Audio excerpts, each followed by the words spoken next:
नमस्कार, छत्तीसगढ़ का number 1 bulletin देख रहे हैं आप और मैं हूं आपके साथ अवंतिका श्रीवास्तव। रुक करेंगे तमाम बड़ी खबरों की और सबसे पहले जिक्र करेंगे दुर्ग जिले का, जहां एक ही दिन में आज दो पुल बह गए। दुर्ग जिले में एक और पुल बहने की जानकारी आज सामने आ रही है। शिवनाथ नदी पर बना हुआ निर्माणाधीन पुल, जो कि अभी भी पूरा नहीं बन पाया था, अरसनारा डोमा पथरिया सेतु ढह चुका है। अहिवारा और साजा विधानसभा को जोड़ता है ये पुल, और पुल का एक हिस्सा भरभराकर शिवनाथ नदी में बह गया। 10 करोड़ की लागत से ये पुल बनाया जा रहा था। आज ही दुर्ग के सगनी घाट पर भी जो पुल का स्ट्रक्चर तैयार किया गया था वो भी ढह चुका है। पुल बनाने के लिए स्ट्रक्चर खड़ा किया गया था, लेकिन भरभरा कर वो भी गिर गया। दो तस्वीरें आप देखिए। लंबे समय से ये ब्रिज निर्माणाधीन थे। शिवनाथ नदी और आमने नदी का संगम सगनी घाट कहलाता है। धमदा थाना क्षेत्र की पूरी घटना, दोनों तस्वीरें आपकी टीवी स्क्रीन पर। तो आप देख रहे हैं किस तरह से दुर्ग जिले से ये जानकारी सामने आ रही है कि आज ही के दिन में, यानी कि एक ही दिन में दोनों पुल भरभरा कर गिर गए। दुर्ग जिले में एक दूसरा बड़ा हादसा हो गया है। सगनी घाट का पुल गिरने के साथ साथ रेवेली डीप का ये पुल गिर गया है। मैं आपको दिखाना चाहूंगा कि देखिए किस तरह से यहाँ पर नदी जो है शिवनाथ नदी है और कितने आवेश में नजर आ रही है, किस कदर यहाँ पर जो पानी का बहाव है यहाँ पर आप देख सकते हैं, अंदाजा लगा सकते हैं। और देखिए ये जो है रेवेली डीप पुल जो बन रहा था वो किस तरह से गिरा है। देखिए ये जो पुल बन रहा था, एक जगह से दूसरी जगह गाँव को जोड़ने वाला पुल था, ये भी धराशाही हो गया है। कुछ ही घंटे के भीतर में ये बड़ा दूसरा हादसा हुआ है जब इस तरह का पुल गिरा है। और देख सकते हैं कि किस तरह से यहाँ पर इसका निर्माण किया जा रहा था और जो रॉड्स निकले हुए यहाँ पर किस तरह से उसकी ढलाई की जा रही थी और किस तरह से निर्माणाधीन ये पुल था। और भी हम जानना चाहेंगे, कोशिश करेंगे कि यहाँ के लोगों से कुछ बातचीत करेंगे, प्रत्यक्षदर्शी से बात करेंगे। भैया एक मिनट इधर आइए ना, किस तरह का ये पुल था, क्या हुआ था यहाँ पर? ये पानी बढ़ता गया और लगभग 3:30-4 बजे भरभरा के पूरा यहाँ का स्ट्रक्चर जी ताज़ा ढलाई था। अब पूरा नीचे, ऊपर से लेके पूरा नीचे गिर गया। लोहे के स्ट्रक्चर के साथ ऊपर का जितना कंस्ट्रक्शन एरिया था सब गिर गया। कितने स्ट्रक्चर गिरा होगा यहाँ पर? एक गिरा है, एक 2 कॉलम के बीच का वो स्ट्रक्चर जो खाली दिख रहा है वो गिर रहा है, और वो बाजू वाला धीरे धीरे गिर रहा है, वो राड गिर रहा है। अच्छा। ये कहाँ से कहाँ जोड़ता है, ये कैसा जोड़ता है? ये धमदा रोड है अपना, ये अरसनारा और रवेली के बीच से डोमा पथरिया के लिए ये रोड जाता है। यहाँ एनीकट था, एनीकट के बाजू में ये आपका पुल बन रहा है। एनीकट के बाजू में ये पुल बन रहा था और किस तरह से रेवेली डे का जो ये पुल है वो निर्माणाधीन गिर गया है, तो अंदाज़ा लगा सकते हैं कि लगातार ये दूसरा बड़ा हादसा हुआ है और दूसरे बड़े हादसे ने जो है लापरवाही की सारी पोल खोलकर रख दी है। न्यूज़ 18 छत्तीसगढ़ के लिए दुर्ग से मिथिलेश ठाकुर। और पुल के गिरने की अलग अलग तस्वीरें भी हम आपको दिखाएंगे, किस तरह से अचानक से बारिश का बहाव बढ़ा, पानी का बहाव बढ़ा, उसके बाद अचानक से पुल कोलैप्स हो गया। ये 3 तस्वीरें आपकी टीवी स्क्रीन पर। 2 तस्वीरें दुर्ग की हैं, एक तस्वीर कोरबा की है, जहां पर पुल ढहने की ये जानकारी सामने आई। रपटे पर बना हुआ पुल किस तरह से ढह गया, ये तस्वीरों में आप देखिए। पटरिया से सेतु बह चुका है, सिर्फ यहां पर स्ट्रक्चर तैयार किया गया था। कोरबा की भी तस्वीरें आप देखिए। रपटा पुल पूरी तरह से यहां भी ढह चुका है। तो पानी का तेज बहाव, मॉनसून के शुरुआती दिन ही ये है और आज ही के दिन ये 3 बड़ी घटनाएं आज सामने आ रही हैं। बहुत मुश्किल आने वाले समय में इस बात का भी अंदाजा आप भी सटीक तौर पर लगा सकते हैं।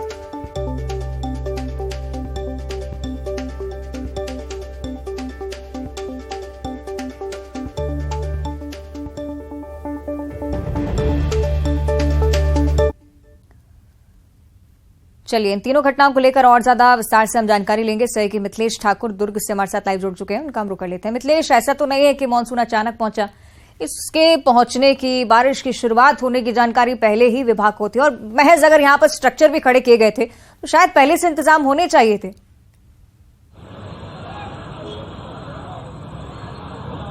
देखिए ये सीधी लापरवाही तो नज़र आ रही है, क्योंकि ये विभाग को पहले से ही मालूम है कि मानसून आ चुका है, बल्कि लेट मानसून आया है। 15 तारीख को मानसून आ जाता है, इस बार जो है वो 20 तारीख के बाद में आया है। और जिस तरह से लगातार बारिश हो रही थी तो पहले ही सचेत हो जाना था कि काम वहाँ पे बंद करवा देना चाहिए था, या फिर जो बारिश के बाद में काम होना चाहिए। लेकिन उसके बावजूद भी देखिए किस तरह से लापरवाही बढ़ती गई कि काम लगातार जारी था। सगनी घाट में आपने देखा कि किस तरह से हादसा हुआ। पूरा का पुल जो एक स्ट्रक्चर जो बना के रखा गया था वो पूरी तरह से धराशाही धराशाही हो गया है, पानी के तेज बहाव में बह गया है। शिवनाथ नदी का ये पूरा मामला था जो काफी महत्वपूर्ण माना जाता है। सकनी घाट वहां पर यह हादसा हुआ है जहां पर पूर्व प्रधानमंत्री स्वर्गीय अटल बिहारी वाजपेयी की अस्थियों का विसर्जन भी किया गया था।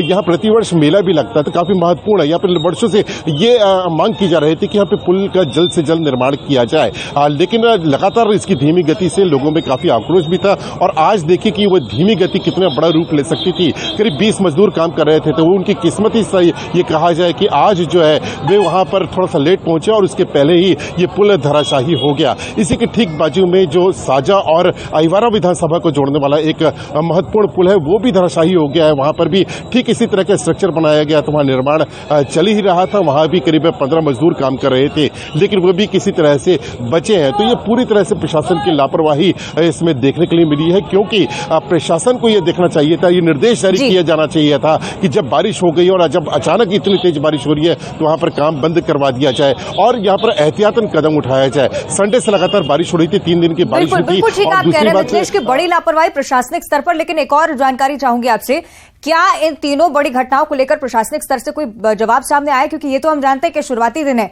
आने वाले समय में स्थितियां और ज्यादा गंभीर हो सकती हैं।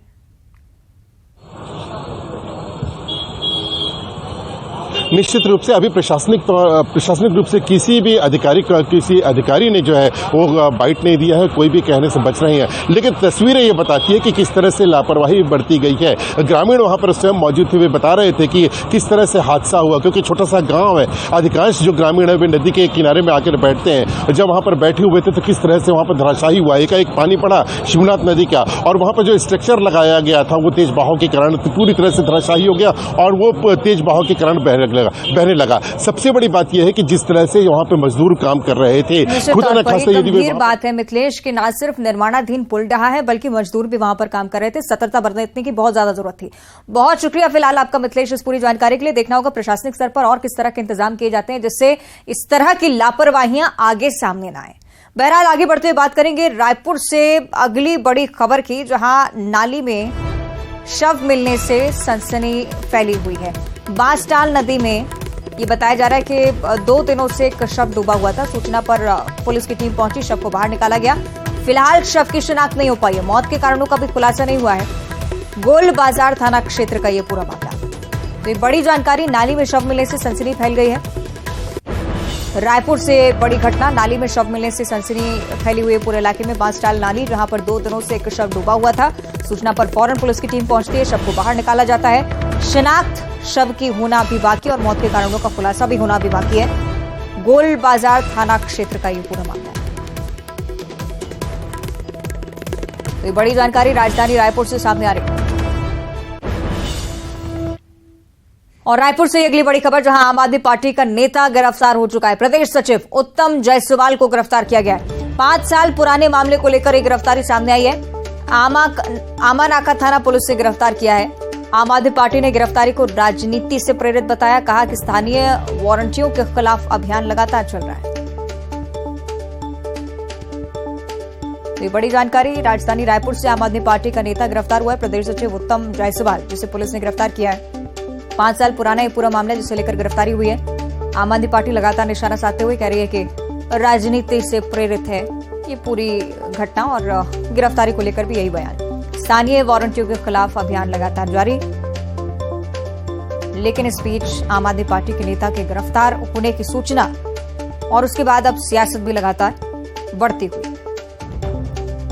तो कहना है आम आदमी पार्टी का कि जानबूझकर ये सब किया जा रहा है।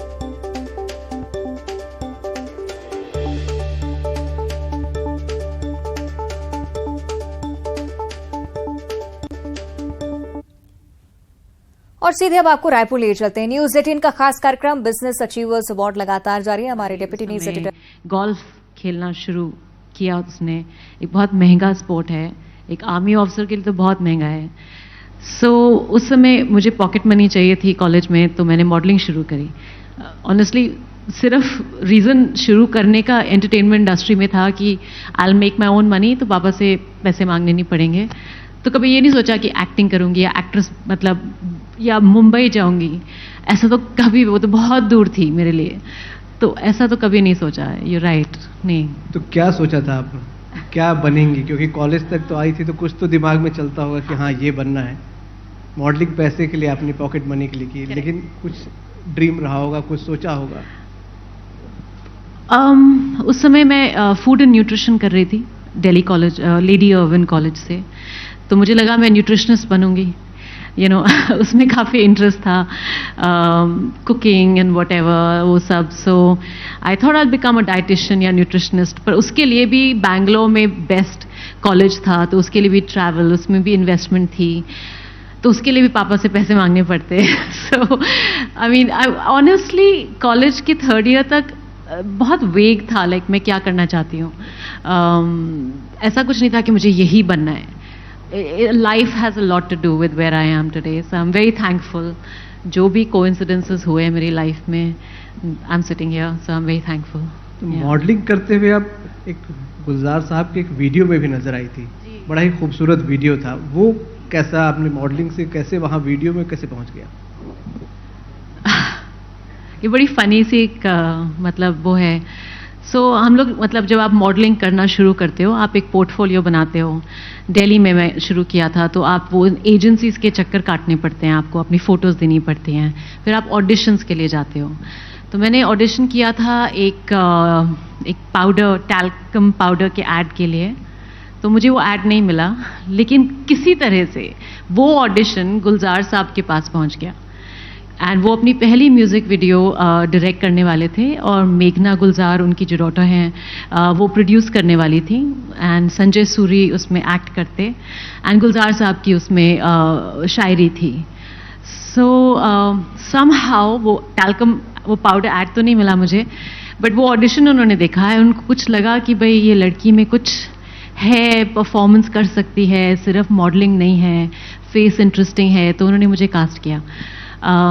सो या वो भी एक एक्सीडेंट, लाइक कोइंसिडेंस था कि जो करने गए वो नहीं मिला। एंड आई रियली बिलीव कि कहीं ना कहीं ज़िंदगी आपको जहाँ ले जाना चाहती है, आप वहाँ पहुँच जाते हो किसी तरीके से, क्योंकि सच में आई हैड नॉट थॉट कि ऐसा होगा। सो या और जो न्यूट्रिशन बनना चाहता था वो मॉडल बना, पहले मॉडल से वीडियो में आया, और वीडियो से फिर बॉलीवुड में कैसे जंप लगा दिया आप? अगेन एक मतलब कोइंसिडेंस है, क्योंकि मैं वो गुलजार साहब का ही म्यूज़िक वीडियो, स्वानंद किरकिरे अभी तो नेशनल अवार्ड विनर हैं, लिरिसिस्ट हैं, तो वो उस समय सुधीर मिश्रा जी के लिए असिस्ट कर रहे थे एंड ऑडिशंस कर रहे थे गीता राव के कैरेक्टर के लिए, जो हज़ारों जो मैंने कैरेक्टर किया। सो दिल्ली में नेशनल स्कूल ऑफ ड्रामा है, तो वहाँ बहुत ही अच्छे एक्टर्स हैं, तो उनको वो ऑडिशन करने के लिए आए थे। एंड आई थिंक उनका लास्ट डे था, वो बैंगलोर भी गए थे, कैलकाटा भी गए थे, but I think Sudhir वॉजन happy कि मतलब मुझे मेरी गीता नहीं मिली अभी तक। And last day of audition था, तो जो इंसान, Neeraj, I still remember his name, Neeraj, thank him, जिन्होंने गुलजार साहब का वीडियो प्रोड्यूस किया था, वो स्वानंद को हेल्प कर रहे थे। तो उन्होंने कहा एक लड़की है, उसने गुलजार साहब का भी म्यूज़िक वीडियो शूट किया है, रिलीज़ नहीं हुआ है, पर गुलजार साहब को अच्छी लगी है, एंड मुझे भी लगता है कि उसके अंदर कुछ है, तो आप ये सब एक्टर्स आप NSD में कर लिया आपने, अब आप मेरे कहने से एक और लड़की है, उसको लास्ट डे बुला लो। सो स्वानंद सेड नहीं, सुधीर ने बोला है कोई मॉडलिंग नहीं होनी चाहिए, मॉडल बिल्कुल नहीं चाहिए हमको, एंड ये वो, सो इसे कर लिया, अब लास्ट डे है। So last day of the audition उन्होंने मुझे बुलाया, और मैंने कच्चा पक्का कुछ ऑडिशन किया, पर कुछ उनको बहुत अच्छा लगा, एंड उन्होंने सुधीर को कहा कि I know you don't want a model, पर आप ये देख लो, और मुझे 2 दिन और दो, मैं उसके साथ काम करके एक और अच्छा सा ऑडिशन भेजूंगा, because I was just laughing in that audition. मुझे लगा मिलना तो है नहीं, NSD वाले सारे बैठे हुए हैं, कोई चांस ही नहीं है। So and he gave me a very difficult scene of हज़ारों, एक पुलिस स्टेशन का सीन है, काफ़ी इंटेंस सीन है वो, जब वो चीखती है, चिल्लाती है पुलिस ऑफिसर के ऊपर। सो या मतलब Swanand Kirkire, thanks to him कि उसने मुझ पे इतना फेथ किया, and then I gave my second audition, my third audition, फिर सुधीर ने मुझे बॉम्बे बुलाया, और उन्होंने खुद अपने आप मेरा लास्ट ऑडिशन लिया कि भाई मैं खुद देखना चाहता हूँ कि ये सच में कर पाएगी कि नहीं। सो एक के बाद एक कुछ ना कुछ I don't know, it's a coincidence, सच में divine intervention that I got the film. कभी सोचा नहीं था. तो न्यूज 18 के मंच पर एक्ट्रेस चित्रांगदा को आप सुन रहे थे. आगे बढ़ते हैं. बहरहाल बात करेंगे सियासी हलचल की. छत्तीसगढ़ विधानसभा चुनाव को लेकर कांग्रेस का केंद्रीय नेतृत्व संजीदा नजर आता हुआ. दिल्ली में कांग्रेस ने इस साल होने वाले विधानसभा चुनाव वाले राज्यों की बैठक की. इसमें सबसे ज्यादा जोर छत्तीसगढ़ विधानसभा चुनाव पर दिया गया है. दिल्ली में हुई बैठक में राष्ट्रीय अध्यक्ष मल्लिकार्जुन खड़गे, राहुल गांधी, केसी वेणुगोपाल, साथ ही साथ छत्तीसगढ़ प्रदेश प्रभारी कुमारी शैलजा, मुख्यमंत्री भूपेश बघेल शामिल हुए. इनके अलावा प्रदेश के कई कैबिनेट मंत्री और आला नेता मौजूद थे. प्रदेश में होने वाले विधानसभा चुनाव में पार्टी की रणनीति और तैयारियों पर चर्चा हुई. साथ ही साथ आगे की रणनीति पर विचार विमर्श हुआ है. लोकसभा चुनाव भी आने वाले हैं, उसे लेकर भी मंथन लगातार चला.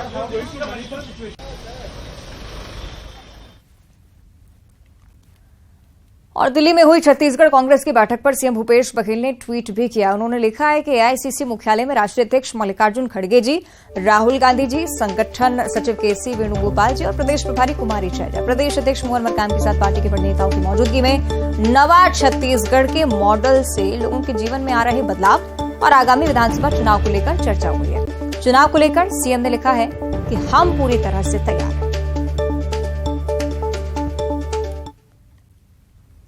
और दिल्ली में छत्तीसगढ़ कांग्रेस की बैठक पर पार्टी के राष्ट्रीय अध्यक्ष मल्लिकार्जुन खड़गे का भी ट्वीट सामने आया है. उन्होंने अपने ट्वीट में लिखा है कि गढ़बो नवा छत्तीसगढ़, ये हमारे लिए केवल कोई नारा नहीं है, छत्तीसगढ़ की उन्नति और सामाजिक न्याय के लिए एक ध्येय है. छत्तीसगढ़ की जनता कांग्रेस पार्टी में उनका अटूट विश्वास विकास की अविरल धारा को आगे बढ़ाता रहेगा. हम मिलकर काम करेंगे और छत्तीसगढ़ के लोगों के जीवन में बदलाव लाते रहेंगे.